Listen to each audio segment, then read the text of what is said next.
The Forest of Shadows, a tale of terror and survival. It was a bright Saturday morning when Jamal, Darius, and Malik, three close friends, invited Emily, their bubbly classmate, to join them for a picnic in Blackwood Forest.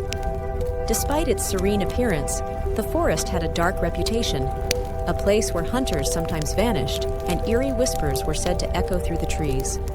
Still, the teens dismissed the rumors, eager for an adventure. The group trekked deep into the woods, joking and enjoying the peaceful atmosphere. They found a sunny clearing and set up their picnic blanket. Malik, always curious, wandered a bit to explore. Near a thick patch of bushes, something caught his eye, a severed animal paw, caked with dried blood. "Guys, look at this," he called, holding it up.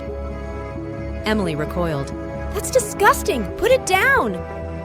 "Relax, it's probably just from a hunter," Jamal said, though his tone lacked conviction. They tried to shake off the unease and continued eating, but the forest seemed unnervingly quiet now, as if the birds had stopped chirping.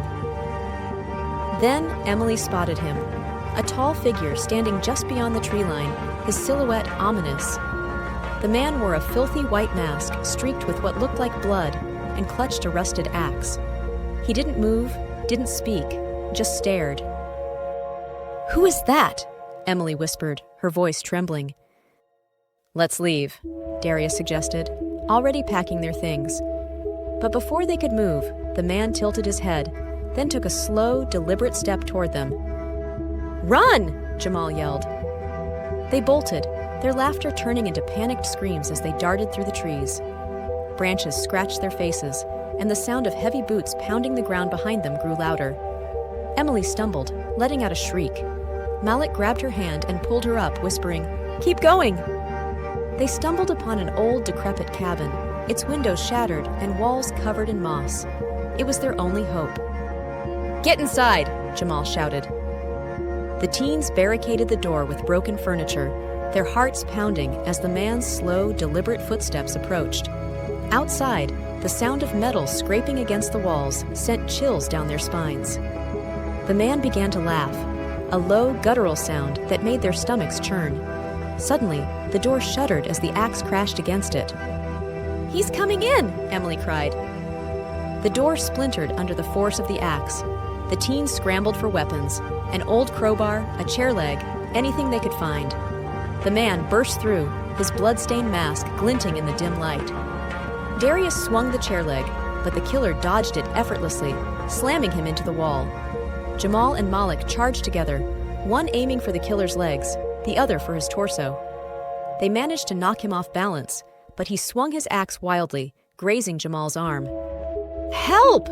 Emily screamed, throwing a kerosene lantern at the man. It shattered, dousing him in oil, but he only laughed harder, raising his axe again. Malik spotted a box of matches on a dusty shelf. "Keep him busy!" he yelled, striking a match. Jamal and Darius tackled the killer, pinning him just long enough for Malik to toss the lit match onto the oil-soaked coat. Flames erupted, and the man roared in agony. The teens fled the cabin, smoke and the smell of burning flesh filling the air. Outside, they watched as the flames consumed the building, the killer's screams echoing into the night.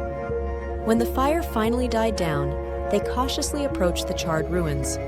There was no sign of the man, only his melted mask and the burnt remains of his axe. Police later searched the area, uncovering evidence of the killer's past victims. The teen's courage had put an end to his reign of terror, but the memories of that night would haunt them forever.